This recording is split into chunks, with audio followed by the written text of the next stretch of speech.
سرد ممالک میں پانی کا خلاف معمول رویہ آبی نباتات اور حیوانات کے لیے ایک اہم رول ادا کرتا ہے۔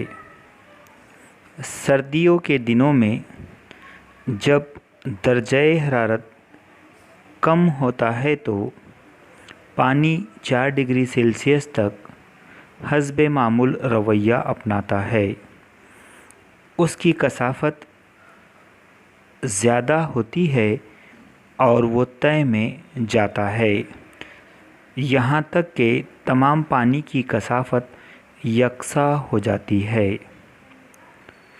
جیسے ہی تالاب کی اوپری سطح کے پانی کا درجۂ حرارت 4 ڈگری سیلسیس سے کم ہوتا ہے، اس کی کثافت کم ہوتی ہے، اور جب درجۂ حرارت 0 ڈگری سیلسیس پر پہنچتا ہے تو وہ برف میں تبدیل ہو جاتا ہے۔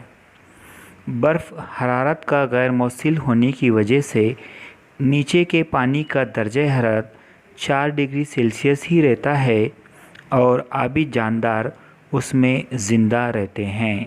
شکریہ۔